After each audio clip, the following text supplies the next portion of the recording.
Congratulations, YouTube. You did it. You wore me down and you sucked me back in. I have too many subscribers here just to walk away entirely, especially with no alternative that truly stacks up and so many copycat channels uploading my shows for me anyway. But we can't forget that THC's account here is on thin ice. And so the YouTube version of the show has to be prefaced with this little PSA, only to say that episodes that contain the kinds of themes that have been regularly banned on YouTube will not appear here.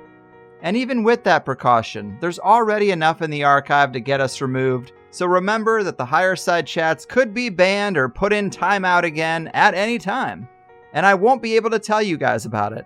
So if you feel like it's been too long since you've heard from me here on this digital, dystopian, draconian, data mining monster of a police state seeking platform, your first step should be to check thehighersidechats.com for the latest shows. All right. Enjoy. Brace yourself, because you're about to dive into another free first-hour episode of the Higher Side Chats, and we just want to let you know that whether you're looking for a companion through your paranoid insomnia, entertaining yourself through one of life's mundane activities, or trying to ward off the internal screams of all those sad, smothered souls around the office, THC is here. And you should know that every episode of the Higher Side Chats has an entire second hour for Plus members. Sign up at thehighersidechats.com and you'll get years of Plus show archives, lifetime forum access, a special invite to Greg Carlwood's monthly joint sessions, MP3s of THC music, bonus episodes, tour videos, and 10% off t-shirts, grinders, and whatever else ends up in the Higher Side store. It's $8 a month that you won't miss, so become a Plus member and treat yourself in these troubled times. Always action-packed and commercial-free, which means you'll unfortunately never hear my voice again.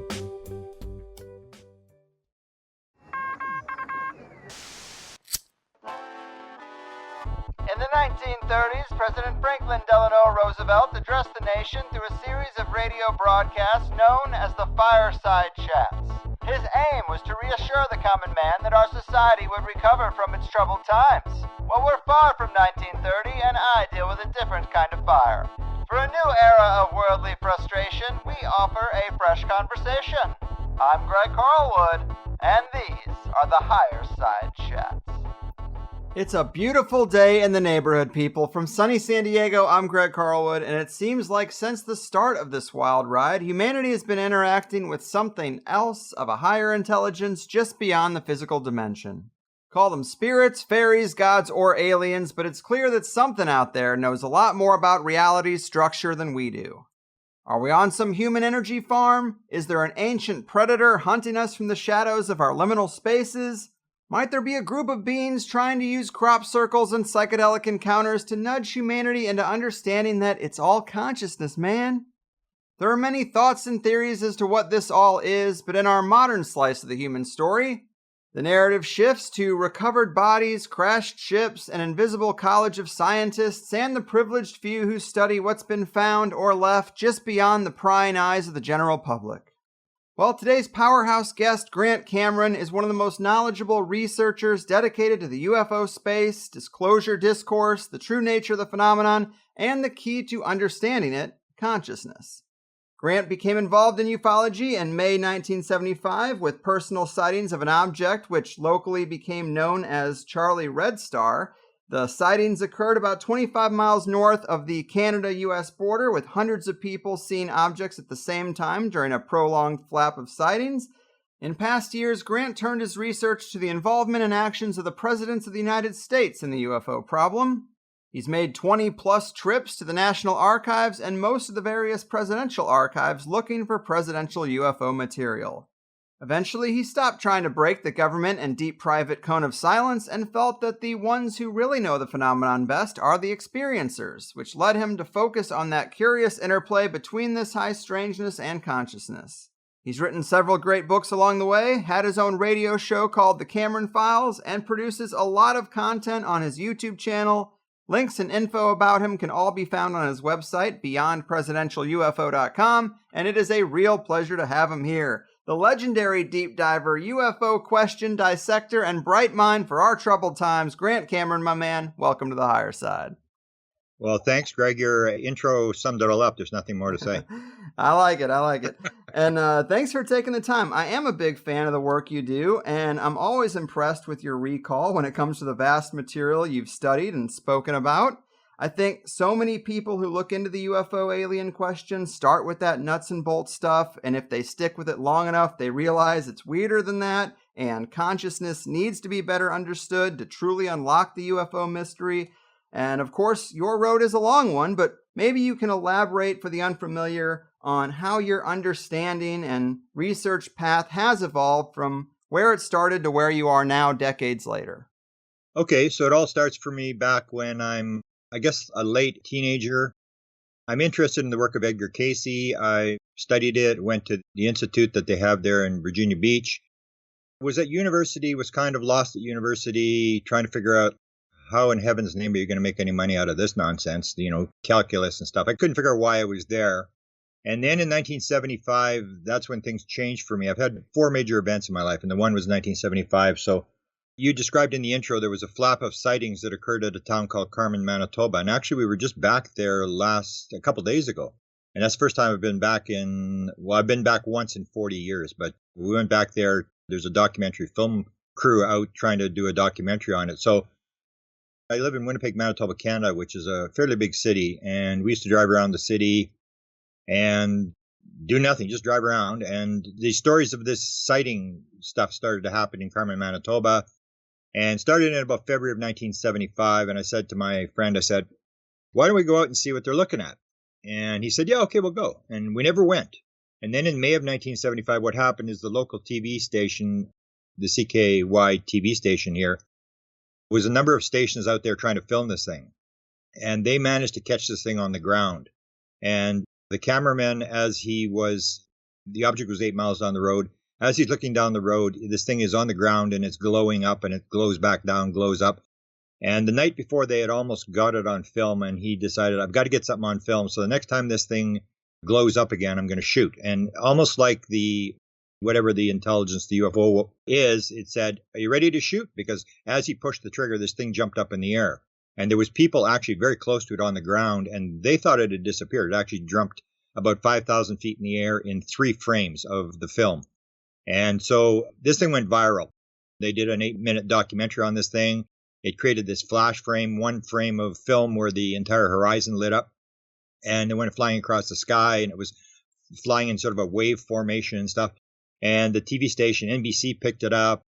J. Allen Hynek, the major researcher, came to try to get 2 copies of this film, said it was the best nocturnal light film he'd ever seen, with all these 14 people that were involved in this filming of it. And this went on the TV in Winnipeg, where I live. And then I said to my friend, come on, let's go see what they're looking at. And I always describe it as you buy the lottery ticket and there's a chance you can win, but you're not going to win. So we went out there, and I figured, everybody else can see stuff. When we go out there, nothing's going to happen. So we went into town, out of the town, looked around, and we're looking around at what's everybody looking at here. And really you could see planets and whatever. And I just I don't know what they're looking at. And I think Venus was setting at the time, and it looked kind of weird, but I go, that can't be what they're looking at. So my friend says, well, go back into town one more time. We drove out. We're going to go back into town one more time. If we don't see anything, let's go home. I said, yeah, fantastic. It's been a total waste of time. So we were outside about a mile out of the city. We go back west into this small town of about 2,000 people. And it appeared from the left to the right. And in the car, nobody said, is that what it is? I wonder if that's what they're... Everybody just went, there it is. Everybody just instantly knew this is what they were talking about. It was just so bizarre. It looked like it was alive. It was pulsing. It was red. It was like a plasma type object.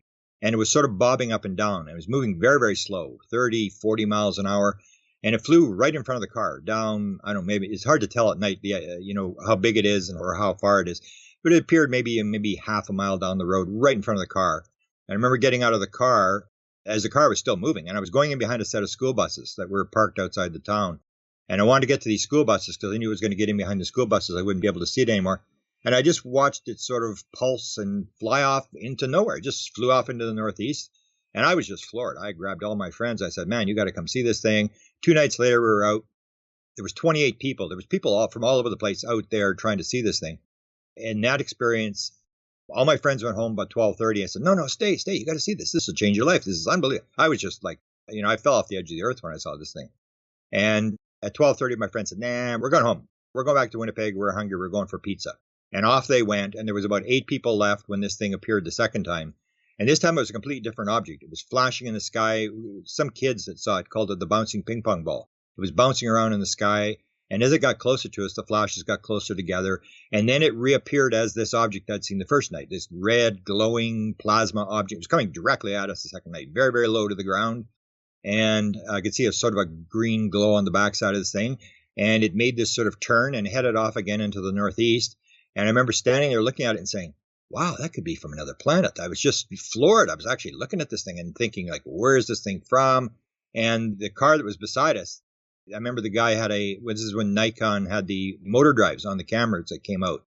And the thing was flashing, jumping around the sky, and the one girl couldn't see it. She was freaking out. I can't see it again. She's crying away. And there's people yelling and swearing and jumping around as this thing's coming towards us. And I could hear this motor drive going, click, zzz, click, zzz, and he's unloading the camera as this thing's coming at us.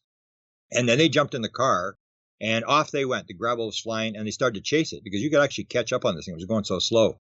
And so then I was totally floored. And I said, well, why is nobody investigating this? Because there had been a lot of sightings, and there had been the film and stuff. So I started this pursuit, try to talk to as many people in the town as I could. And at one point, I had hundreds of people on a list because everybody would squeal on everybody. They'd say, oh, how do you know I saw something? I'd say, oh, so-and-so told me you saw something. And then they'd say, well, okay, it was really nothing. And then they'd tell you it was a flying saucer in the middle of the road or something, some bizarre story. And then they'd say, I wasn't the only one that saw it, And they would send me off to 3 or 4 or 5 other people. And I'd go to those people. And this list started to build with all these people who were sort of ratting each other out. And I put it in a manuscript, and I tried to get it published in Toronto, where all the big publishers are in Canada. And some people read it, but nobody was really, really not that interested. And the local publisher here in Winnipeg, because this is a famous story, she should have done it. And I remember she changed my whole life. She wrote me a letter and said, on the rejection letter, and said, Mr. Cameron, you may believe in this kind of stuff. Count me among the unbelievers. And I'm like, wow, I was just floored. And I said, okay, that's it. No more sightings. This is total nonsense.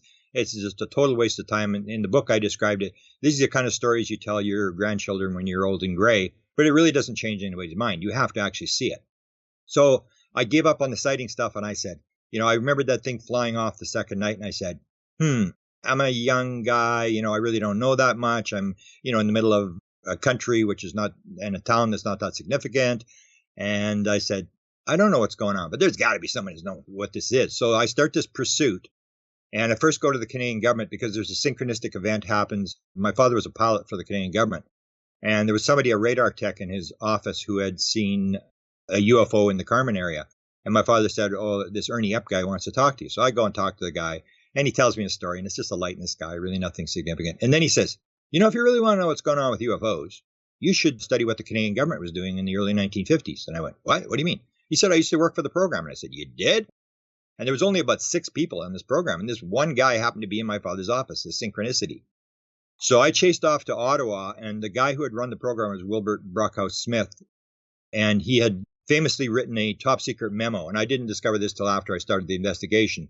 But that's where it sort of started, the consciousness thing sort of started. And I didn't realize it until 2012. But he wrote a top secret memo, and he was the head radio guy for the Canadian government. And they were negotiating FM radio frequencies with the Americans. And he'd been down in Washington for a lot of meetings. And when he was in Washington, he said, I was interested to find out what's going on. And so I realized if there's smoke, there's got to be fire. And he started asking questions. And he said high-level officials told him what was going on. And he writes this top secret memo. And in the memo, it says, and this is November of 1950, flying saucers exist. It's the most highly classified subject in the United States. There's a small group headed by Dr. Vannevar Bush who are trying to figure out the modus operandi of the objects. And it's of tremendous significance to the Americans. And then in 2012, I had this download experience where the next line of the document pops into my head. And he says, we were also told by American officials that other things might be associated with the flying saucers, such as mental phenomena. And the significant part of that is in 1950, nobody had ever talked to an alien yet. The first contacts, direct face-to-face contacts with aliens, wasn't until about a week after the detonation of the hydrogen bomb, when Adamski and Williamson, these 2 guys, were in the desert in California, and they claim they've got this encounter with this being, and the being says, you got to stop the nuclear weapons and all this kind of stuff. So in 1950, nobody was talking to aliens. So the question came, how did they know mental phenomena was involved? I mean, nobody was even talking about aliens. And so I do that pursuit, and I'm trying to find out in the United States who gave the Canadians the information. And it was this idea, like, I'm trying to find the highest level person that I can, because the highest level person will know what's going on, and I'm going to find out who that person is and then try to figure out what they know. And so we discovered there was a guy who was an engineer working for the American military who had given a lot of that material to the Canadians. And he said there'd been a crash in the west of the United States, and that they had a set of briefings at Wright-Patterson Air Force Base, and a bunch of scientists like von Braun, von Neumann, the guy with the computers, Bush, all these high-level scientists of the time had been invited. And he said, I couldn't go. I was busy working on the DEW line. He was running the engineering project for the DEW line in Canada, where they were picking up Russian, launches of missiles and stuff like that. And he was asked the question, well, you're naming all these people and they're all dead. Is there anybody that still might be alive? This is 1983. And he said, well, there's this one guy. He was a real arrogant guy. He had a business like me. He was in Pennsylvania. He was at a university. And that got tracked down to be Dr. Eric Walker, who was the former president of Penn State University.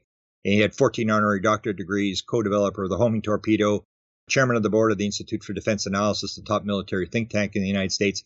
So then I spent 8 years chasing this guy, and I didn't really talk to him. I was sort of ran a team of people, and they said, I can get this guy to talk. So I'd give the guy the phone numbers and all this kind of stuff. And we had this discussion with this guy that lasted, I guess, about 7 years before he died. And when he was confronted with the whole thing, he said, yeah, I was at the briefing. So what? And the guy went, what do you mean, so what? This is extraterrestrials. This is the most important story. And he said, don't get so excited. You're up against the windmills. Leave it alone. There's nothing you can do about it. Unless you have the mind of Einstein, you're not going to get anywhere. And so we realized that this guy was talking in rhymes and riddles, but he was sort of telling us that this was for real. And then I was really sort of interested. And later on, part of the 2012 download was one of the expressions that Dr. Eric Walker had given to somebody in one of the interviews. A guy from Great Britain was interviewing him. And he said, let me ask you a question. What do you know about ESP? The guy was asking the question, like, who's running the thing? Is there 12 guys? Is it an international group? Who's actually in control of this subject? And he said, let me ask you a question. What do you know about ESP? And the guy said, well, I really don't know. He said, look, unless you understand about ESP and how it works, you will not be taken into the program. Very few people understand how it works. And that was the second of this consciousness thing, that sort of twisted me in 2012, where I just basically gave up on UFOs and said, no, it's a consciousness problem. And the third one, I had three things that happened in 2012. First was the line from the Canadian government document. Second was Dr. Eric Walker asking us about ESP being the main thing. And the third was a conversation that took place with Ben Rich, who used to run Lockheed Skunk Works. And it's always been rumored that any back-end engineering stuff is being done by Lockheed Skunk Works.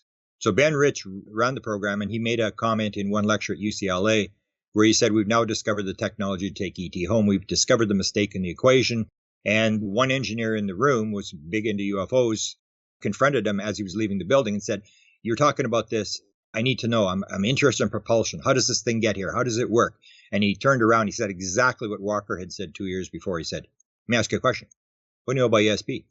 And the guy said, well, it means all things in time and space are connected. And he said, that's how it works, and walked out of the building. And so that became my move away in 2012. I chased the presidents. There was no real documents in the presidential libraries.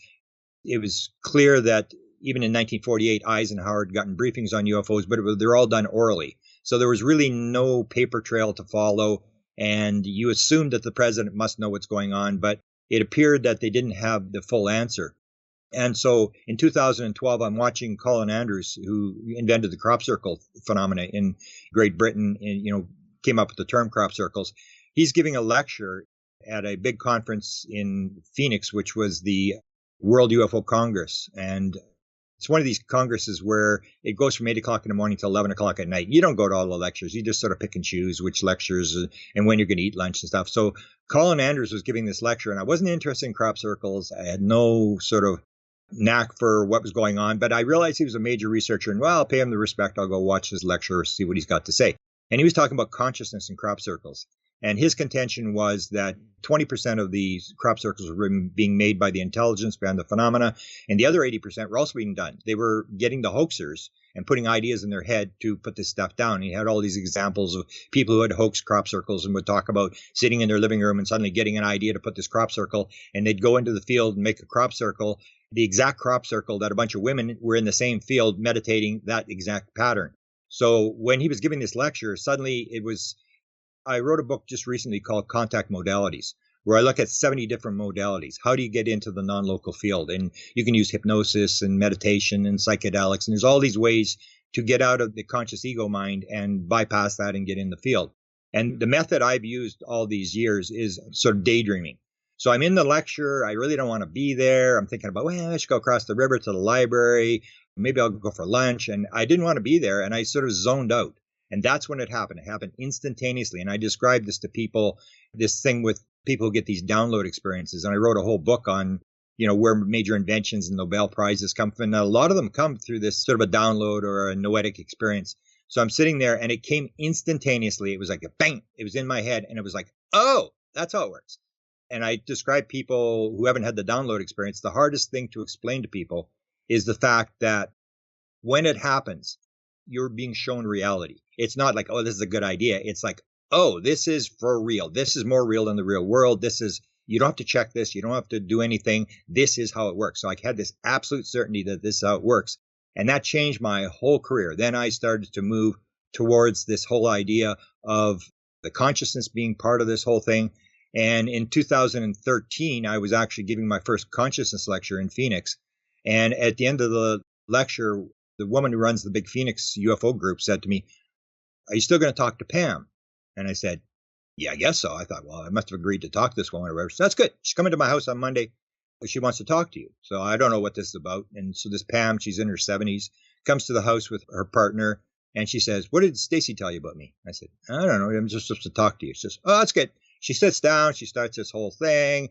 I've been abducted. I was in the field and the UFOs were there and I was in my diaper. And she's going through this whole thing. And it's all these weird stories that you hear all the time from experiencers. And she went on and then suddenly she drops the bomb. She says, "Oh, and I was flying the craft last night." And I went, "What?" And she said, "Yeah, I was flying the craft." I said, "You were flying the flying saucer?" And she said, "Yeah." And I was ready to say, "You are absolutely nuts. I mean, I've heard a lot of weird stories. This is the craziest thing I ever heard." And so I said to her, "They let you fly the flying saucer?" And she said, "Yeah, I've flown 3 different models." And I said, "Well, how do you fly a flying saucer?" And she said, "Oh, you do it with your mind." And that was a real key to me because I started chasing experiencers and I've got 50 people who have flown the flying saucer who have claimed, and I'll cut them off. I'll say, "Stop.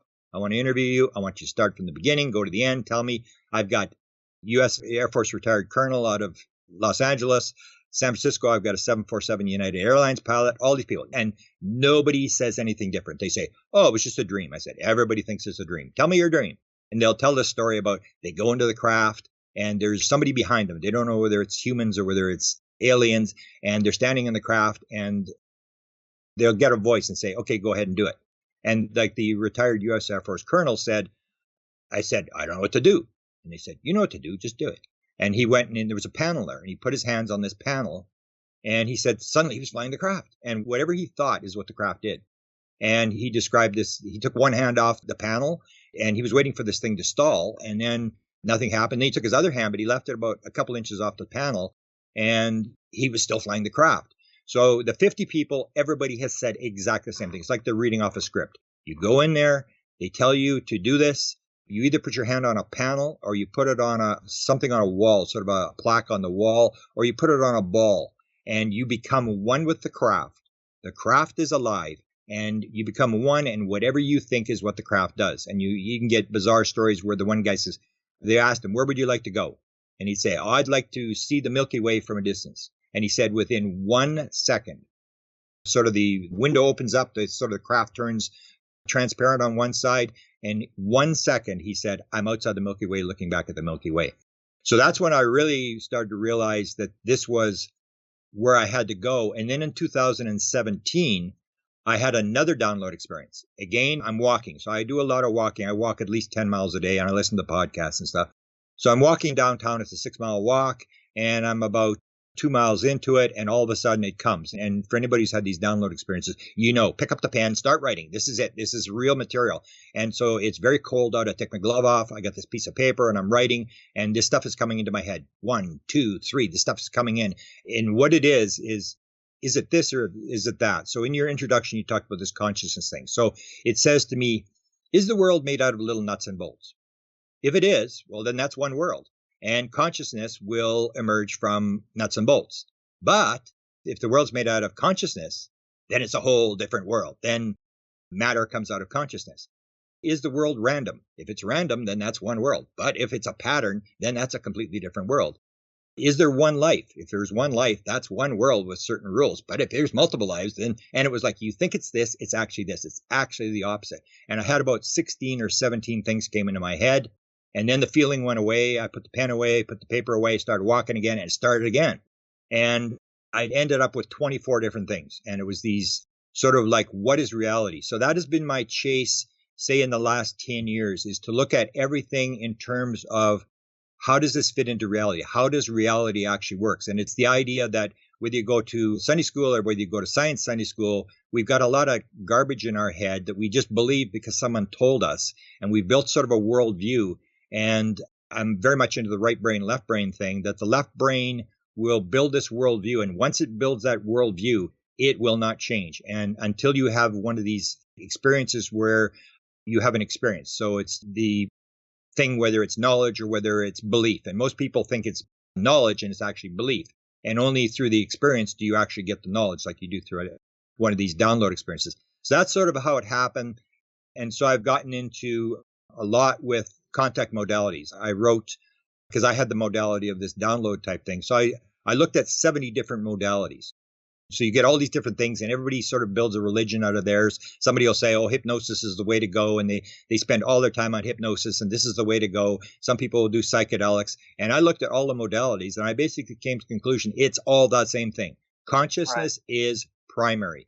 It all goes back to consciousness, and all these different modalities to get into the non-local field are just different paths to the same end result. I'm with you there. And that is a great summary of a long, long journey. And the mind aspect is what I wanted to focus on. I have this great quote of yours where you say, it's most significant that in 1947, on day one, when this thing starts, they realized there's a mental aspect and realized that we would learn later that's how you fly the craft. You use your mind. And this is one of the most provocative areas to me, that we have the big crash in 1947. We have Project Paperclip going on between 1945 and 1959. And we have the MK Ultra project starting right there in the early 50s. And it's such curious timing. I'm sure there are a lot of reasons for what they did with MK Ultra and Artichoke and all that. But do you think this UFO tech or the UFO alien question is at least partly what drove the MK Ultra mind cracking research? It may have been, but I think the group is very limited in terms of how many people actually know the consciousness connection. Like you'll get Tom DeLonge, who's the To the Stars Academy, where he goes to Lockheed. He's allowed to go into a Lockheed skiff, and he's talking, and the head scientist at Lockheed says to him, so how do you think this works? That's all I want to know. How does this work? And he guesses a bunch of stuff. And he had been associated with Dr. Stephen Greer in his early days, Tom DeLonge. And he said, oh, I think consciousness is involved. And then the head scientist said, now you're talking. And he said, that's all this head scientist wanted to talk about for 45 minutes. Because in 1947, the story has sort of changed as we went through the years, as we got more witnesses, that everybody sort of had the idea that the thing had crashed and there was 4 dead aliens. And then later on, it became known that it was probably more probable that there was 3 dead aliens and 1 live alien. And that's what the answer to that 1950 question was. Well, how did the Americans know to tell the Canadians that there was mental phenomena involved? Because nobody was talking to aliens. And the idea would be that they had a live alien. And all the reports from the live alien was that he was talking in people's heads. So they knew this sort of thing. They knew consciousness was something that they had to crack. But I think what they were looking at was not so much the UFO aspect, but the idea that if you can get in somebody's mind, like this alien was doing, then you can get into, the Russian leader or the Chinese leader's head, and you can put stuff in his head and stuff like that. So they went down that, but they realized in the 1950s that consciousness was something that you could manipulate. And that's the problem I've always had with them, is that they're always trying to turn it into some sort of good versus evil thing, and we're going to use this to build weapons out of it. And most of the messages you get from the intelligence say, no, you're going down the wrong road. You're not going to get anything. In fact, there's a story told, some of the biggest people that I think know in the sort of the white world about what's going on are people like Hal Puthoff, Jacques Vallée, and Kit Green, who was at the CIA. He was the control officer for the remote viewing program. And in the 1980s, they actually had a meeting, a famous meeting that's rumored to happen at the Denny's restaurant. And they said, there's lots of garbage. There's lots of stories here. How do we know what to believe? And they came up with what was called the core story. What do we know for sure? And their conclusion was, number one, we're being interacted by some sort of intelligence. Number two, we've got hardware, recovered hardware, and we're unable to back engineer it. And that's what I believe. So we may have had a craft since 1947, but we can't turn it on. We have no idea. It's like using your thumbprint to open up your cell phone. You need consciousness to turn this thing on. So they've got bodies, they got crafts, but they still really don't understand how that consciousness thing actually works. And yet the highest level guy that I've dealt with is a guy by the name of Ron Pandolfi, and he's been with the CIA since 1983. He's rumored to be the guy that briefs Trump on UFO type stuff. Very high level guy. I'm not even sure if he's with the CIA or who he's with anymore, but he basically talks about all the stuff that is being done on anti-gravity and all that kind of stuff. He basically says it's a techno scam. And this is the whole idea, is so you may have some research, whether it's remote viewing research or whether it's MK Ultra or stuff, but we always think that they've got it all figured out. And in fact, they're having a very hard time doing it. And he started talking about portals. And I'm thinking, well, why is he trying to throw us off with this portal thing? And I now sort of conclude that they really don't have any sort of technology, like anti-gravity technology or any of this. You hear all these stories, they're flying to different planets and stuff. I think that's true, that they don't. They're trying to get money from Congress. So they're in front of the Senate Intelligence Committee and the Armed Services Committee, and they're saying, oh, these aliens could be or these UAPs can be threats, and we have to do something about this, and we can build weapons and technology and stuff like that. But they really don't understand. Pandolfi is the only guy that keeps leaking this story about the portal, and the portal gets into this consciousness thing, that it's all consciousness. And the idea that they're popping in and popping out, that they come into our reality and they can become physical. So they can become like a physical craft, almost like Apports, if you've ever studied Apports. Most experiencers, I think 60% of all experiencers who claim they've been on board the ship, will talk about these Apport phenomena. And I studied these at great length, where they'll say, I'll say to them, did you ever have an experience where something sort of drops out of the ceiling or something moves from one place in the room to another place? And they go, can I go in the next room? And I go, yeah, sure. And they come back with a whole collection of stuff that has appeared from nowhere. And it's that kind of thing that my interpretation is that whatever the intelligence is, it lives in the field where the ghosts live and where the spirits live and the fairies and all that kind of stuff. It's all the same thing, and that they're able to manifest into the physical world. And one prime example of that, I started to do a lot of stuff with seances, with physical seance people. And if you're familiar with the whole New York Times UFO thing, Leslie Kane is the woman who wrote the main article for the UFO thing. She's also into physical mediumship, and she tells this story about being in a couple of physical seances where she's sitting at the table and it looks like water's coming up over top of the table and moving towards her, flowing across the table. And all of a sudden this hand appears out of nowhere. And it's right in front of her, and she's able to feel the hand, and it's warmer than a regular hand, and it's softer than a human hand. She can feel the fingernails and the knuckles or whatever. And then the hand bangs it twice on the table and then just sort of demanifests. And that's the whole idea, is that whatever I think this phenomena is coming in, is able to manifest into 3D, and it lowers its vibration, whatever it's doing, it pops in, and it's able to pop back out. The mind thing is the same sort of thing. There's an experiment, if you're talking about MK Ultra, they've done a lot of these experiments, but how far they've gotten, the one that I thought was very significant, there's a guy by name, this Kit Green, he used to run life sciences at the CIA, and he used to run what was called the Weird Desk at the CIA. So they had three different guys. Arthur Lundahl was the first guy. He was the guy that briefed President Truman on the Cuban Missile Crisis. He was ran the photographic interpretation lab for all the U-2, SR-71, and spy photographs for analysis. He was very interested in UFOs. And the second guy was this Kit Green, and then later the guy now is Ron Pandolfi. So Kit Green, there's a discussion he has with the guy from Rendlesham Forest, Jim Peniston. And Jim says, well, why are you studying experiences? What are you doing? And stuff like that. And he says, we're working on propulsion. He said, bull, you're working on propulsion. Forget it. You're crazy. You're not working on propulsion.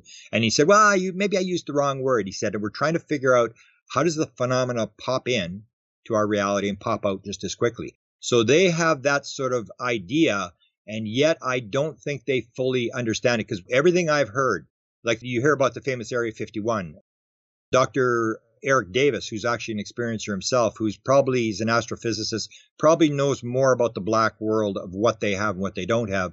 And he described the fact that in 1989, they shut the program down. They had recovered saucers, and they actually shut the program down because they weren't getting anywhere. They couldn't figure it out. So they put it on the shelf, and every 7 or 8 years, they take it off the shelf and look at it again. So that's the whole thing. So you may have little ins and outs about, like, the remote viewing program. They ran that and they had some success at it. And there may be some real black operation, because when they shut the remote viewing program down in 1995, the big story was, well, the CIA shut it down. It wasn't working.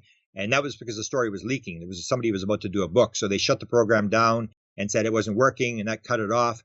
And then everybody said it went to NSA. Everybody said, well, come on, there's no way they're going to shut a program down like this. And it went to NSA. But how far they've gotten, I'm not really sure when it comes to the MK Ultra stuff. There's a lot of stories, I think, that are sort of exaggerated about what they're able to do, that they can come through your computer and get into your mind.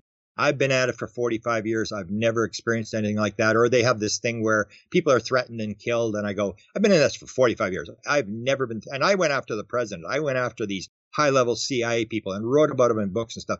And I'm not even an American. I mean, if they want to knock me off, they can knock me off any time. I've never experienced any of that kind of sort of real, sort of out there theories about the mind control and they can control you and stuff like that. I mean, they may have it, but I think that it's a lot of military bravado. They're putting it out and people are bragging and stuff. I don't think they're as far advanced as some people think they are. Yeah, that is one of the more interesting conclusions you have made, and that's contrary to those who think we've cracked all this tech and we have a secret space program. You think that they haven't made much progress at all and are still trying to get these little pieces of metal to levitate on a table. And I'm torn, because I could absolutely see how before all this psi research and the exploration of consciousness, they had no context for mental phenomenon or controlling a ship in that way. And even once they had that understanding, maybe it takes the highly developed mental mastery of a Tibetan monk to work with this stuff. And if that's the case, I wouldn't be surprised if they haven't been able to get very far. And I agree, consciousness is definitely key, but I'm also interested in that recovered hardware, the physical metamaterials. Obviously, a lot of people are talking about that right now. Richard Dolan talks about the reveals from his contacts that it bends light in a strange way. Some say it has a memory to it and it returns to its shape when you bend it. I hear a story about Linda Moulton Howell once having some and selling it for $35,000. What can you tell us about the qualities of what they have found that's physical, and how much of it is there? Is there dozens of pieces, hundreds of pieces? What do you think? The Canadians were actually getting material coming into Canada from the Americans. I talked to the guy who was the metallurgist, and I asked him, I said, how much material did you actually handle? And he said, tons of it. And so they were looking at all this stuff. I have a different view on the metamaterials. And I actually wrote Hal Puthoff about this, because Hal Puthoff is sort of the lead guy in terms of getting this stuff analyzed and stuff. And I said to him, I said, Hal, this is Apport material. You had this stuff going on in 1972 in your lab with Uri Geller. That Uri Geller, there's a famous story told that they went for lunch. Edgar Mitchell and Hal Puthoff go for lunch with Uri Geller, and he's eating ice cream. And suddenly his lip is bleeding, and he bites down on something, and he pulls it out of his mouth. And Edgar Mitchell says, where'd you get that from? It was an Air Force pin or something that he'd lost in Houston a couple of years before. He said, how did you get that thing? And it was just the front part of the pin. And so they go back to the lab, and when they're in the lab, they're standing in the lab, and Uri Geller's in another room, and all of a sudden, tink, in behind them, they turn around, and the back half of the pin is lying on the floor. And so I said to Hal, I said, come on, Hal, this is Apports. I mean, you don't take a flying saucer, come across the galaxy, and then little pieces start falling off the flying saucer. This is total nonsense. I call it the theory of wow. And I think that a lot of what this is the intelligence is just trying to mess with us. They want you to go, wow, what's going on? Like, why do UFOs have lights on them? So you can see them. They don't need lights. We don't have lights on our crafts. They do this kind of stuff. And so they're dropping this material. And so I said to Hal, I said, this has got to be Apport material. They're just dropping this very weird stuff. And everybody's getting all interested, and they're looking at this kind of stuff. And what he said, he was always very short in the way he replied. He said, we'll analyze the material one step at a time. So he didn't deny it was Apport material. And that's what I say. When you start looking at these pieces, you'll find no two pieces that are the same. They're all different pieces, and they all have very, very bizarre characteristics. But I say that they're having this idea, if we can figure out how to what this piece of metal is made out of, well, then we can figure out how to build a flying saucer. Well, no, I mean, they may have just put the piece of metal down and it's got they put all these weird properties in it. It's one of the theory of wow things. It's like we put lights on. Okay, let's drop these pieces of metal. This is to get the monkeys really thinking about what's going on and trying to realize, like, physical reality isn't what you think it is, because these pieces are all over the place. And I was just at a famous case just last week with this film crew. We were at Falcon Lake, Manitoba.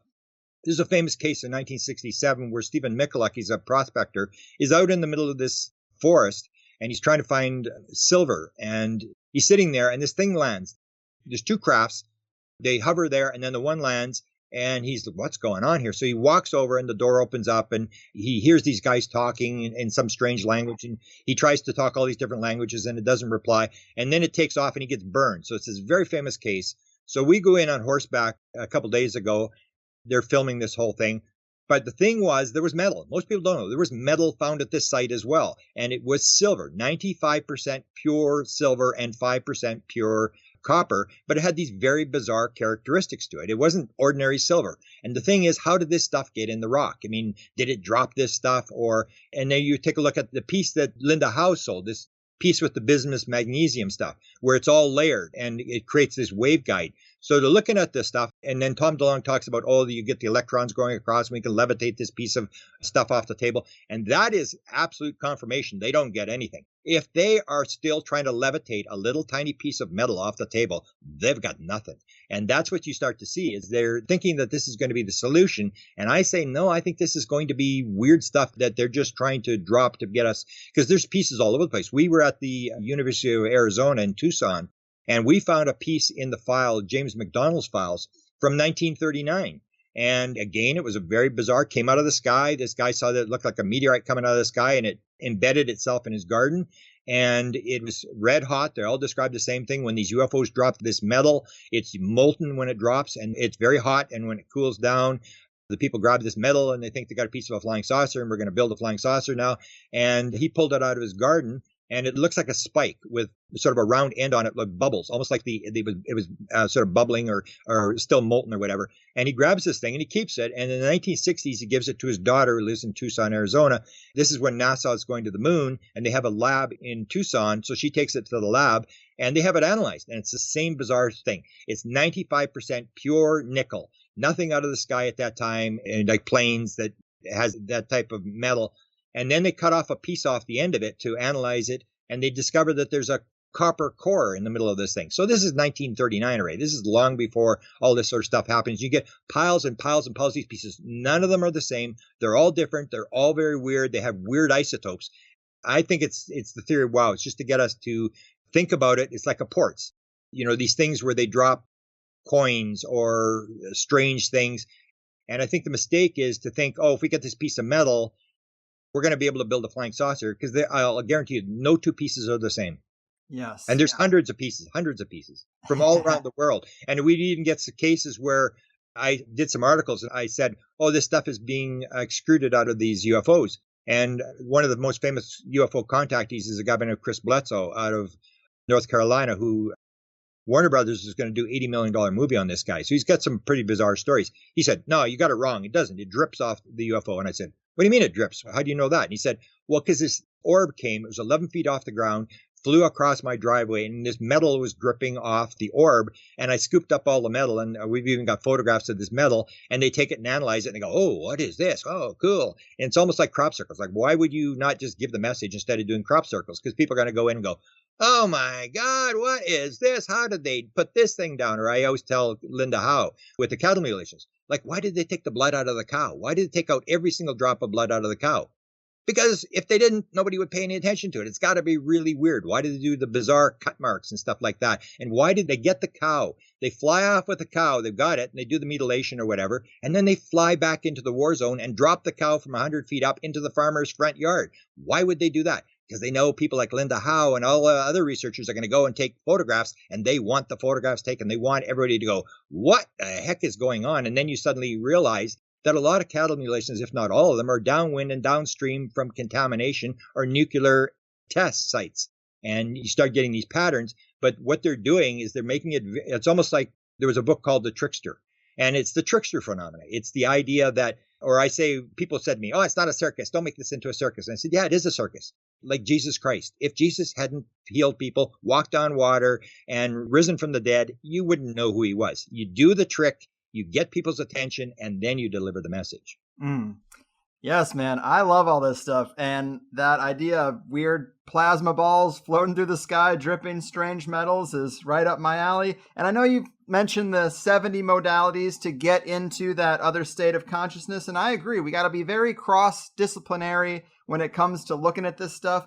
Have you ever studied the claims of alchemists? Maybe they'd have some insight into some of the strange, almost fused, but very pure metals, because this is exactly the kind of thing they claim to be synthesizing in secret in a lot of their lore. And a couple of them are emerging now more so than they used to. And the things they have to say, it'd be like, man, that's the kind of guy I would really love to analyze some of these metals. Any experience there? No, I haven't got any experience, but I'm writing it down. I'm going to check that out because that is true. That's what you have to do, is you have to find people who are sort of on the leading edge and assume that they're telling the truth. They may be deluded with whatever belief system they're coming up. And that's the only way you're going to discover things. Because that's my whole left brain, right brain thing, and I always sort of hammer science with this, because neurology doesn't talk about this. This is this idea of the left brain interpreter, that it was discovered when they had the split brain. If you're familiar with the split brain research, it was done by Gazzaniga after they won the Nobel Prize for split brain research. They started to do these tests where they would take the split brain people and they would send signals to the right and left brain. People had their corpus callosum cut because of this epilepsy thing. And then the two brains are separated. And that was the first mistake people make. They say, oh, the brain does this, the brain does that. And I said, no, the brain doesn't do anything. According to Gazzaniga, there could be potentially millions of independent modules in the brain. There's at least two brains, and then all these independent modules that all work together like cells in the body to perform a task. It's not one thing doing this, it's all working together. And so what they would do is they would send these signals to the right brain and left brain. And the left brain is the rational, analytical, ego brain where the language is. And the right brain is sort of like the female unity brain that gets the downloads and stuff like that. And when we can shut down the left brain, that's when the right brain picks up the signal and is able to bring it in. So they were doing these experiments where they would do stuff like they would send a signal to the right brain, and the right brain runs the left side of the body and vice versa. So they would send a message to the right brain, which can't talk, and it would say, pick up the Coke, drink the Coke. And so the left hand would pick up the Coke and drink the Coke. And then they would say to the person, why did you pick up the Coke? So now that because the brains are separated, you're talking to the left brain because that's where the voice is. The right brain knows what happened, but it can't talk. And the left brain has no idea, but the left brain, they call it the interpreter. It's actually, there's some uglier words you could use for it. The left brain interpreter. And what it does is when your worldview is shattered. So when you see something like you've gone through school and somebody comes up and says, oh, I saw a UFO. Immediately there's a hole in your worldview. Suddenly there's a massive hole there. And what the left brain interpreter does is it makes the situation palatable again.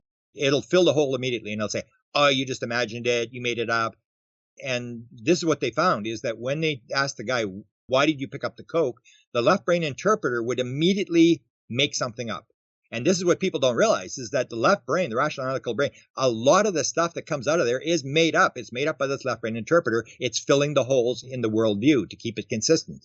And so the person would say, oh, I was thirsty or whatever. And they would send these signals. And Gazzaniga said it was always wrong every single time, but it could pass a lie detector test. And once the left brain interpreter made a decision as to bringing the worldview back to the worldview it believed before, you couldn't convince it. And that's where I say skepticism comes from. That's left brain interpreter. That's the skeptic saying, oh, I'm going to find an alternate explanation for this paranormal phenomena that you're talking about, and I'm going to return it to the physical worldview where it's random biological robots in a meaningless universe, and it's all nuts and bolts, and there's no consciousness, and this is all nonsense. And then they feel happy again because the world is consistent. Their old worldview is back. So that's where I say when you start looking at the leading edge and these people who are on the leading edge, if you understand what they're doing, or not even understand, if you start looking at what they're doing, you start to see patterns that they're basically doing the same thing. Because that's what happened with the contact modalities. I had my daydream modality where I had it. And so I was very interested. And I started to do research on downloads. And I suddenly realized all these musicians had downloads. And I actually wrote a book with no musical background on where a lot of the songs come from. And I found it very important to keep in mind this left brain, right brain thing, that people who are very creative are not the intelligent people. There's actually a study that was done. It's called the Terman study. It was the longest longitudinal study ever done, where they take all these kids in 1910. They start looking at the top kids in California, the highest IQ kids, 140 IQ, 180 IQ and up, and they found out absolutely not creative at all. They only had 2 Nobel Prizes, and the 2 people that won the Nobel Prize, Alvarez was one of them, they had been rejected by the study. And so what you get is very rational analytical people are not very creative. The creative people are the ones you got to watch. Same as the experiencers. So you see someone who's on the leading edge and you assume that what they're doing may have some truth to it, and you start looking at, and that's what I did with the modalities, is I started to realize, oh, it's all the same thing. They're all doing basically the same thing. They're doing this shutting down the rational analytical left brain, whether it's through meditation or through hypnosis or through psychedelics or whatever, and they shut that off. They make the left brain interpreter and the ego and all that stuff go for coffee, and then we can work with the signal. The left brain creates a lot of signal, a lot of noise, and you can't pick up the signal. So the signal is there for everybody. But because we're so much in the physical world, we're so much into our ego mind, and we're so much into rational analytical, believing what we see, that we can't pick up the signal. And so all these modalities are just basically ways to reduce the noise so that the person can pick up the signal. Right on. Well, let me ask you this, because this seems like a very strange way for our brains to be compiled. And there are those researchers who talk about ancient engineering of humans, the ancient aliens thing, that we were, engineered or spliced together in some fashion. And it is interesting that our senses do filter out more than they let in, almost like we have limiters on our perception or on our DNA. And of course, it takes great effort to kind of get to those higher planes and access them. Do you think there's anything in there about potential genetic engineering at some point in the distant past? And maybe that relates to why we have such a hard time with this stuff, or why these beings seem to maybe trying to be coaxing us into evolving further. Yeah, that's what I believe, is that they are a lot of experiences. They'll talk about the 2-strand, the 12-strand DNA and all this kind of stuff, that they're altering our DNA. And what you see is the altruistic thing, that I say, whatever the phenomena is, I can guarantee you it's going to be a lot less physical than you think it is. It's going to be a lot less spiritual than you think it is. And it's not going to have a hint of capitalism in it. It's this altruistic thing that they're here trying to guide us along. And again, it may not even be beings. I mean, if you get into real consciousness, there is only one thing. There's no time, there's no space. It's all one thing. We are it. We're talking to our higher self, and we can create these sort of seemingly divisional things, but it's all the one thing. It's all connected. Like if you do 5-methoxy DMT, you end up in this sort of white world where there is no structure. There's none of that kind of stuff. And it's all one, and it's all love. So it all goes back to the same sort of thing. And what you get with experiencers, they'll tell all these stories. In fact, I had just one interview with a guy, and he was telling this story. He says, when I was a kid, I was in this room, and this being comes to him later on in his life, and she's wearing a wig. He said it's a being, but he knows it's female. He can't really tell just by the feeling. He knows it's female, and she's wearing this wig. And then he says she was the same one that was on board the ship who was teaching us how to levitate stuff and how to move stuff around with our minds. And I said, oh, yeah. He said, everybody describes that? I said, yeah, everybody describes that. So you get these stories of kids. They take kids when they're young. And the reason they take kids when they're young is because when you're 25 years old, it's a total waste of time. Your mindset is made, all your biases are there, and you'd need a big rubber boots and a big shovel to dig down deep enough into somebody's consciousness to put an idea. You pick up kids when they're very young, and that's when they start to train these kids. So all experiencers, people who have been on the ship, they don't get taken at 25. If you say to them, when did you have your first experience? And when you start to regress them, you find out they were taken when they were like 2 years old, 3 years old, and they're called lifers. It goes through their whole life, and you need to get them before their mindset comes in. So I don't know if that answers your question, but they're coming in and they're helping do a lot of stuff. They're moving it. But I don't think it's just aliens. I think because I went across the modalities, and you get the same sort of thing that people are like with the physical seance, which I think is a very important thing for people to study, where you get people like Tesla is a big one. Comes in a lot of physical experience seance things where they're trying to help us develop stuff. They're giving us ideas. They're on the other side trying to help us. So I don't think it's just an ET thing. I think maybe even be our higher self, that we can get in the field. It's all our higher self. It's all the one thing, that we're part of the one, a spark of the divine, or whatever we want to call it. and that it's all moving. And you need the left brain. You need that physical thing because you're not going to survive in the physical world without it. So it has this necessary component that, you need to say, oh, there may be something around the next corner, the fear, all the stuff that the left brain brings into you, and to analyze things and stuff like that.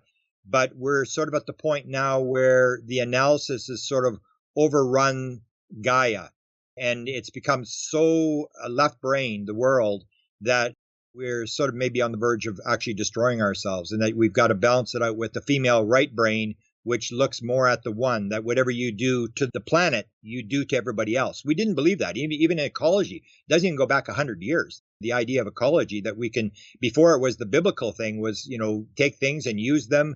You are the masters of this kind of stuff. And so we were just sort of using it up. So this idea has been, whether it's the field that has brought this across, this ecology idea, and what you'll find with experiencers, a lot of experiencers are big time environmentalists or they're animal rights activists.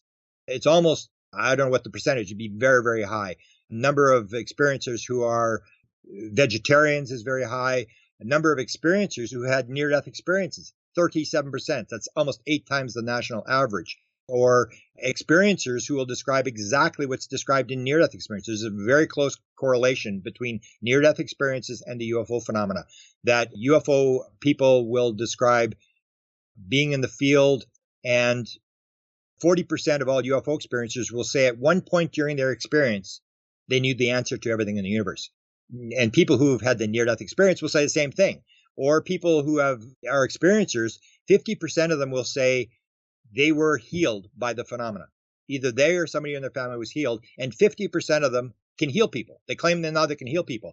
Near-death experiences goes from an average of 8% in the average population that say they can heal people.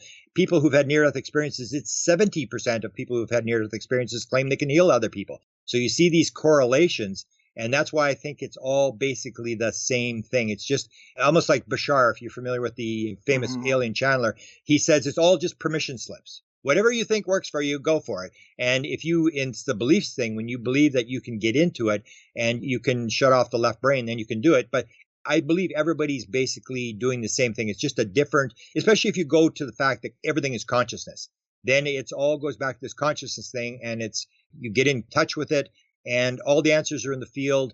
You have all these dead people who are trying to help through physical mediumship stuff. And even when you get on, the one experiencer told me, she was on board the ship, and you get this connection with death on board the ship where people's dead relatives are brought on to talk to them, or their dead dog is on the ship and stuff like that. And they're usually not very happy about it. And the one woman, this Sherry Wild, who they're about to do a movie on her, she talks about being on the ship, and Albert Einstein was on there, and Albert Schweitzer was on there. And who was the third one? Tesla was on there. And there was the girl in World War II who wrote the book, the Jewish girl who wrote this famous book. Took Anne notes. Frank? Yeah, Anne Frank was on board. Oh, man. And I said to her, and this is the whole thing about this, is it consciousness or is it physical? So I said, Sherry, let me ask you a question. You saw these people on board the ship when you were 15 years old? She said, yeah. I said, can I ask you, did they look physical? She says, I knew where you're going with this. She said, let me tell you what. It may have been a real good hologram, but they sure look physical to me. And so you get these crossovers that are so bizarre, and that's what I'm trying to do now, is put all the connections together, because people get almost into one field. That's where it has to be interdisciplinary. So somebody may get into, say, LSD is the thing, and they become like the LSD religion, and that's all they're studying, and they don't realize the correlations between other types of things.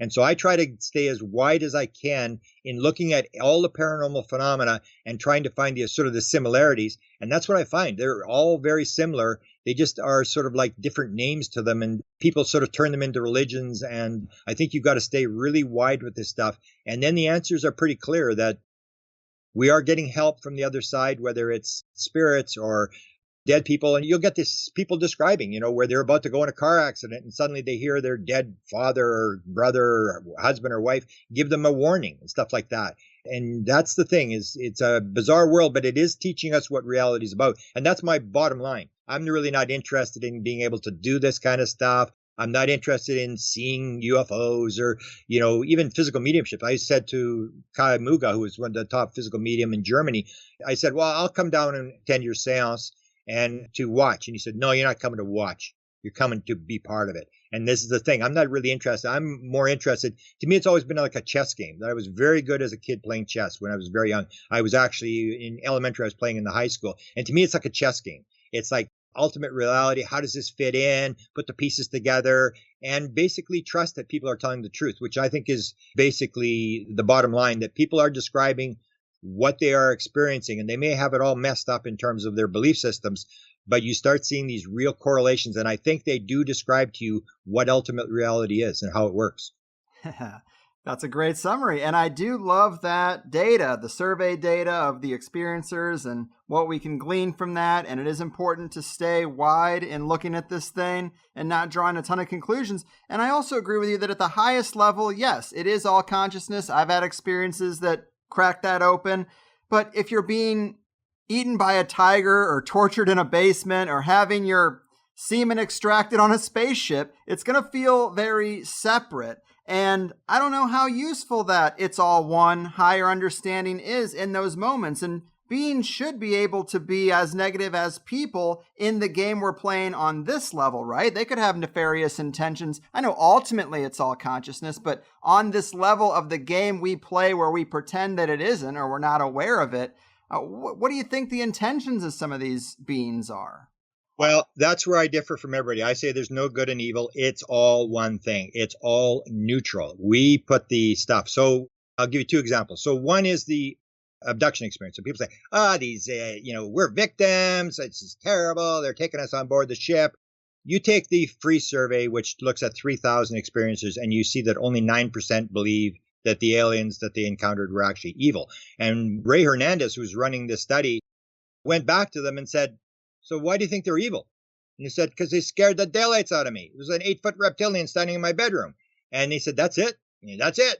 And I asked a lot of people. So there's a lot of people who do regressions. So I asked, like Mary Rodwell, who's done 3,000 regressions of UFO experiences. I said, Mary, if you regress all these people back to birth and you ask them, at any point in the past, did you agree to be in this situation? How many people would answer yes? She said, 100%. And so I asked Kathy Marden. Kathy Marden is the niece of Betty and Barney Hill. So I said to her, I said, Kathy, what do you say about this soul contract thing? That basically we agree to everything that's coming in here. And she said, I always thought about that. She said, so I actually had myself regressed. And I actually heard myself, the voice come out of my mouth and said, I agree to this. And the other thing that I said, I had 4 major events. One of the major events I had was watching Dr. Michael Newton. And I have always been blown away by Michael Newton. He's got 7,000 regressions. He invented the life between life whole thing. There's now 35,000 regressions, and everybody says the same thing in these regressions. It's like a playbook. You can go through there. And this is the whole thing where one of the documentaries was being done, this girl's in Auschwitz and the guy's filming it. And then she said, this thing about the agreement to be in this situation. And he said, that's the most inappropriate thing I ever heard in my life. But Newton is big on this whole idea that when you get down to it, it's all experience and that you learn from whatever the experience is.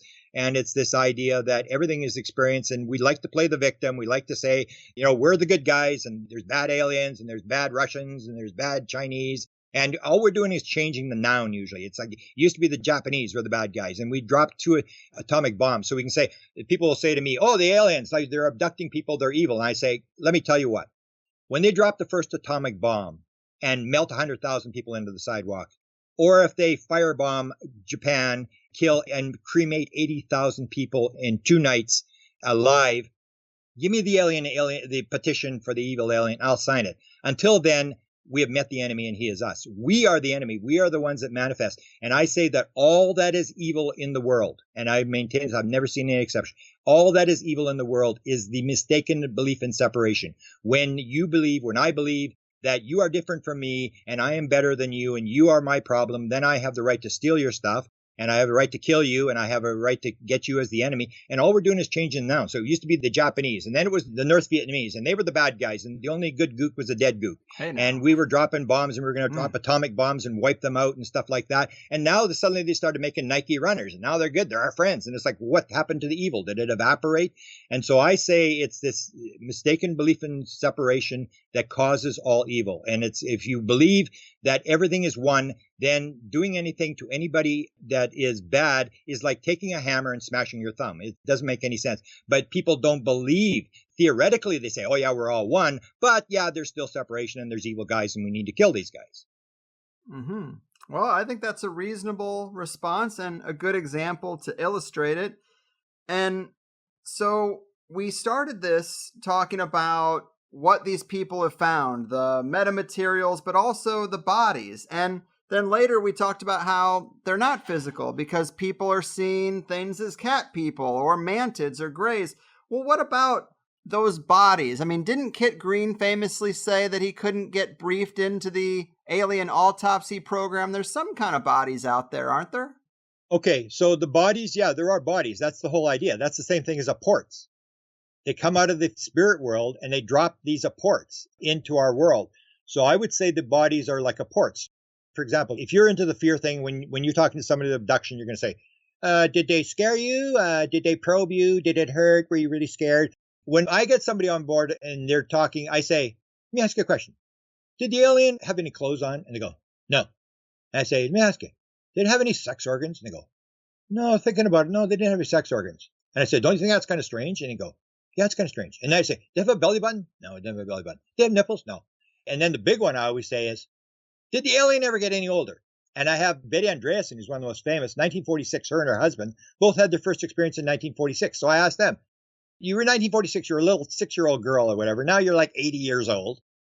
You changed this whole thing. Did the alien ever get any older? And the husband said, no, never got any older, but aliens live a long time. And we start making these excuses. And that's the whole thing. The aliens, when you start asking, the alien is always the same. It's always, and that's the whole thing. If it's an actual physical, biological being, it should age. It doesn't age. The hybrids seem to age, but the beings themselves don't seem to age. And you see all these bizarre things. They don't have sex organs. Nobody ever sees them eating or sleeping. So the bodies are like apports. So yeah, when they're in the physical world, and it's even the thing, there's a guy by the name of, they call him Tyler D. I know his real name, but he's a NASA guy who's probably the leading expert on UFOs inside NASA. And he's written in a book called American Cosmos. If you haven't read it, you got to read it, because Kit Green says if he were to take off the first couple chapters, last couple chapters, that's what Kit Green is thinking. It's written by Diana Pasulka. Yeah, I've interviewed her, and I was wondering who those secret sources were. Yeah, I know. I had a conversation with Tyler.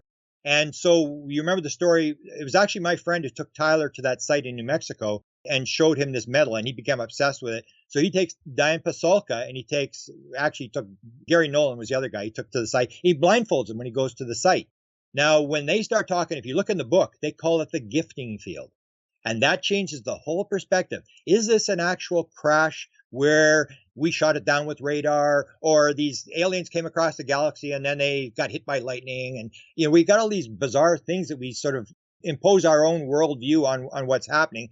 And they call it the gifting field. And that's one of the theories that I think I'm looking more at all the time, is maybe this was all intentional, that they actually intended to crash. And this is like an Apport thing. And it's the same thing. It's the theory of wow. It's trying to get you to go, wow, like this is pretty bizarre. And look at this paranormal stuff and look at this paranormal stuff. And it just keeps you banging away at the physical universe, in terms of the fact that eventually everybody's going to say, no, there's got to be something beyond this physical universe. And it's because we get obsessed with this stuff. You can't let it go once it comes. So they call it the gifting field. And that's what I say is the thing with the Apports or with the crop circles. It's all this gifting thing. They're dropping these little clues. They're not allowed to come in and actually do the homework for you, but they give these little clues, these little hints, and they force you to think about this kind of stuff. And that's what's happening. The physical, we're a biological robot in a meaningless universe. It's all starting to break down because there's so many of these bizarre stories where people start to say, I don't think this is as physical. And you talk to Jacques Vallée. Jacques Vallée will bang on the table. When people ask him, you bang on the table.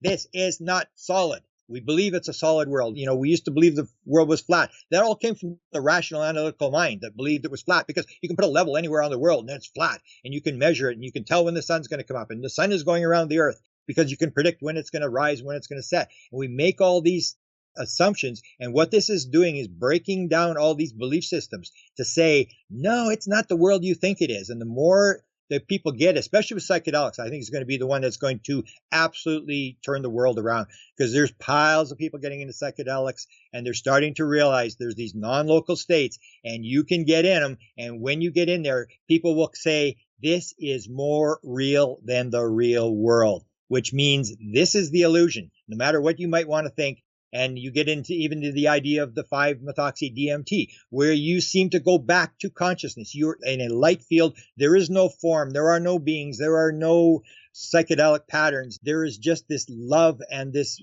sense of supreme oneness or a divine being and stuff like that. And I think that's what's going to change it. Because you now have in Canada, marijuana is legal, and you have a lot of places where psilocybin is legal now in the United States. I think that's going to change. You're going to have more and more people. As Max Planck said, the world does not change by convincing other people. It advances science, and I believe ufology and paranormal advance one funeral at a time. Cheers to all that. Yes, and American Cosmic, great book, and I agree with you on the psychedelics thing too. The gifting fields, that is really good context. It kind of explains why they could just go out to this place and find some metal from some previous crash so easily. I always thought that was a little weird. My thought was maybe it was planted, and maybe it was planted, but not by the people who took her out. Maybe it is, as you say, the gifting fields. And the Tyler experience, I think it's him who mentions it in the book, but saying that in his office where they had him working, when they brought him in, he could feel something behind this wall trying to read his thoughts or trying to project thoughts. That was always pretty provocative to me. But yeah, where they've got it sealed off. I'll tell you one last story before we end here. Yes. Tyler, I'm big into the download thing, that you can get in the field and you can pull material out of the field. There's where a lot of Nobel Prizes, a lot of the inventions, hologram, the laser, all these things came that way. And so when I was talking to Tyler, I met him in a cottage in Pennsylvania. And he had this invention. He sold his company for $100 million. He's got 40 patents. The main one he had to do, he was going to be put on the space shuttle, and they wouldn't put it on. He got some scientists to sign off. He said, "You're not putting this thing on the space shuttle." And he actually got it on there. He said, "Grant, I'll tell you what. The last thing I remember, I had the idea in my head in the morning. The last thing I remember the night before was a hooded figure standing at the end of the bed." Now, if you look at the literature, the hooded figure is always the wisdom being. So I said to him, because I'd seen these reports, I said, "So could you see its face?" And he goes, "No, I couldn't see its face." And I said, "Oh, you should be regressed. You should go to Yvonne Smith and you should go back to that event and see what the being was telling you." And so he had that being at the end of the morning. He wakes up with this idea. And as you see in American Cosmic, he goes to the Pentagon and the one-star general stands up and says, "Who came up with this idea?" And Tyler tells a story in American Cosmic that he does the download stuff, that he says, "I sleep for 8 hours. I get up. And then you have to go back to bed for an hour." And I go back to bed for an hour. And then I get up and I get a big glass of water and I go and sit in the sun and I start to drink the water and they start to talk to me. So he's saying that he's getting material and he's got 40 patents and he believes it's coming from them. Same as Gary Nolan, who's the guy who's doing the DNA stuff to this. He's not with Two Stars anymore, but at Stanford, who's doing the DNA stuff with Kit Green. And he says, "I don't know how it works, but I know how to make it work." And he uses the same principle that a lot of people use. He says, "I work through all the problems. I try to figure out, analyze the problems, and then I write down what the problem I need solved. I put it beside the bed, and I wake up in the morning, and the idea is in my head." So they do know this idea of inspiration. And these guys are working. But the problem is it's all secret. So it really doesn't help anybody. It's like the Bible says, "What profiteth a man if he gains the whole world and loses his own soul?" So I let everything go. I don't really cover up anything. It doesn't help if I figure it out and I don't tell you or anybody else. The idea is to figure it out and spread it as widely as you can to raise the consciousness of the earth before we blow the place up.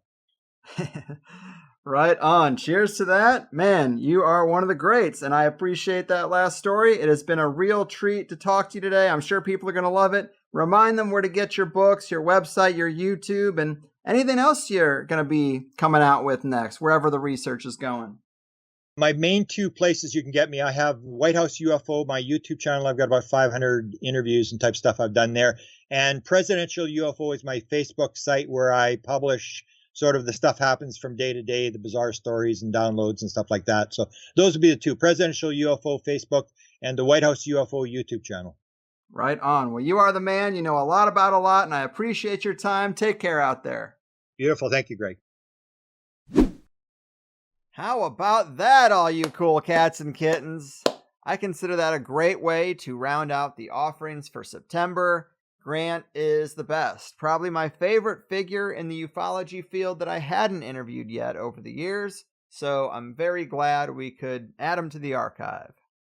I think he's wise to focus on the consciousness aspect of the technology and the beings' communications, And really, the point he made in the past that when you plot it on the timeline, it's interesting that the MK Ultra mind-cracking programs all seem to get legs right after the UFO spike and the stories of the recovered crafts and the bodies.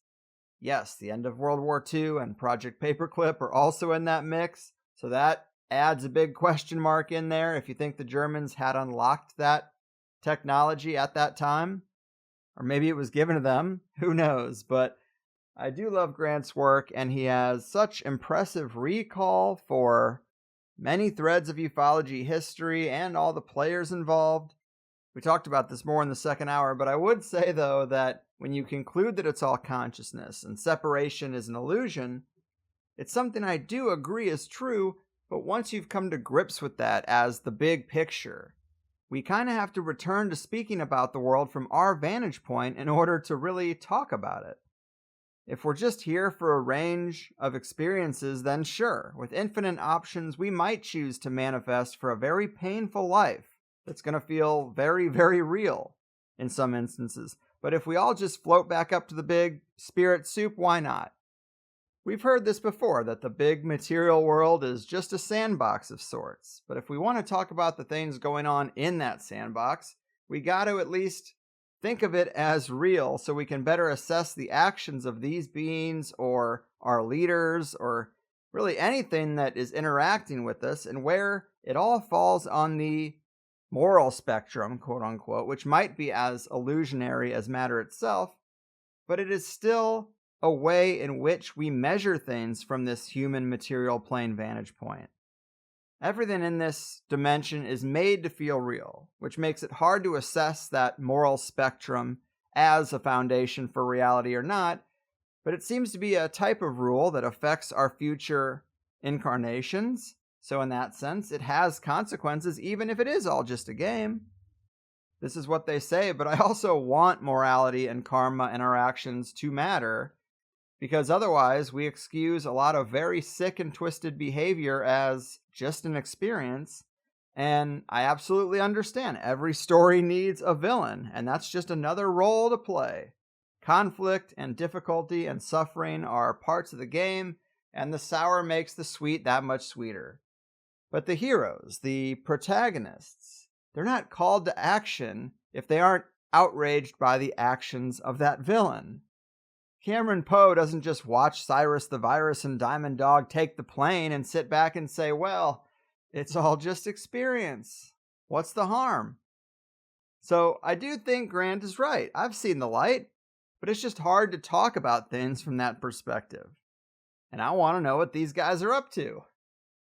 It was really interesting to hear him talk about not only the metamaterials, but also the bodies as some form of alien apports. That connects ufology right to the occult, and that's a theme that has a lot of merit to me. Interesting take that the bodies themselves could be apports, opposed to just the metals. And if we ever recovered one alive, then even more so. Like, how does that work? But either way, big thanks to Grant for his time.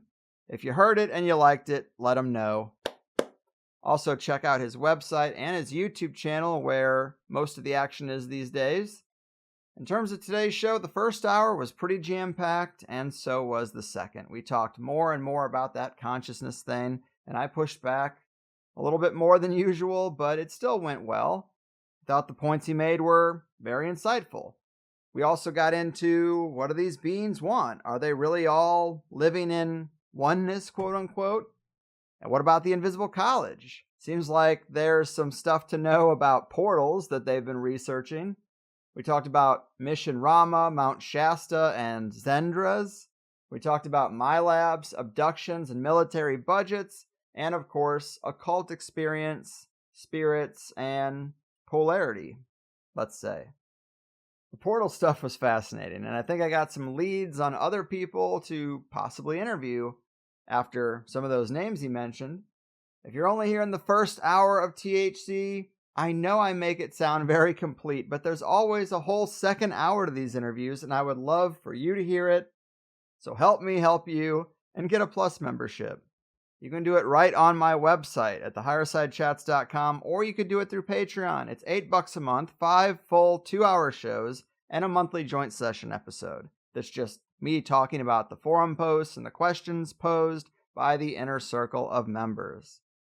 I saw some comments on the Michael Wan episode from people who loved it and didn't know there was a second hour. So as much as I talk about it, and as hard as that is for me to believe, it made me think that maybe I'm lazy with my plus pitch and I don't really spell it out every time. So just consider it. You don't have to have a subscription forever just to get in there and see what you're missing and toss me a few bones. In other news, as I mentioned in the joint session show, Sally Fallon Morell's new book, The Contagion Myth, written with Dr. Tom Cowan, has been banned on Amazon 2 days before it was supposed to release. They had thousands of pre-orders, and it was number 1 in its category, which was shocking to me considering how outside the box this material is, but it's banned. If they want to worry about people being deceived, start with the rampant issue of fake reviews and bribes and this, that, and the other that's made the Amazon rating system almost useless without using a third-party website that rates products for authenticity. They don't seem to care about that, but they don't want you to read the wrong book. And I also said this already too, but very few companies have profited off of COVID as much as Amazon has. How funny, this is the kind of book they target, right? But either way, Gordon White and I will be doing a live Zoom hangout with Sally about the book. Plus members will be able to join us live and even ask Sally a few questions of their own towards the end. It is a pretty special event. It's my way of saying thank you for reciprocating with me. October 6th at 6 p.m. I'll be emailing everyone the link before the event, a couple days before. So keep an eye on your inbox or join Plus quickly if you haven't already. I should also mention that I was back on the Conspiracy Farm podcast this past week. I do love talking with those guys. They are a lot of fun. Check that out if you like hearing me on the other side of the mic, which a decent amount of people seem to enjoy, which always surprises me really because I feel so behind compared to the guests we have, and I'm just a regular guy. But I'm way more comfortable doing it than I used to be, and it's really just the best and only way to further the reach of THC. We're doing great, but when I was on Chris Jericho's show in particular, or even a couple of others I've done, like Rude Jude on SiriusXM, there was a noticeable bump in new people checking out the show, and I am super confident that if people who like this kind of thing just find us, then they will definitely be into it.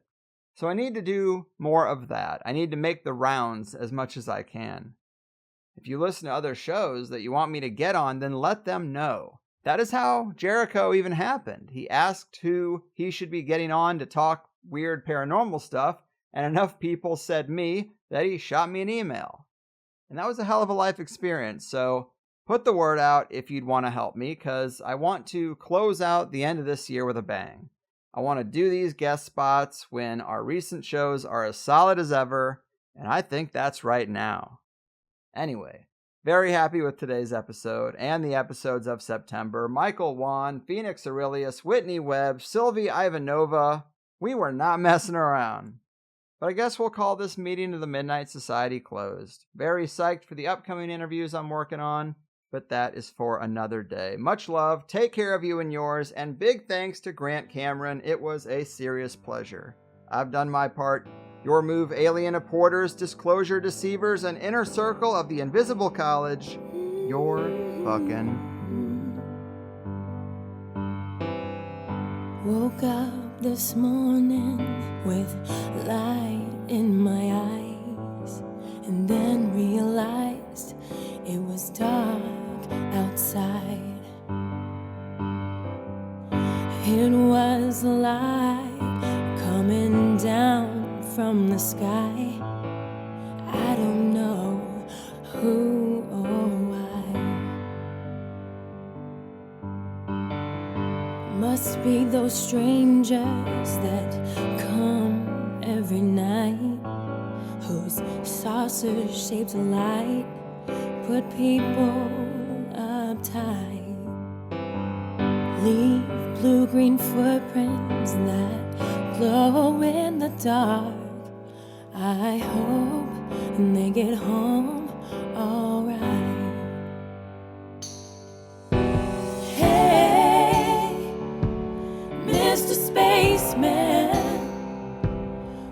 Won't you please take me along?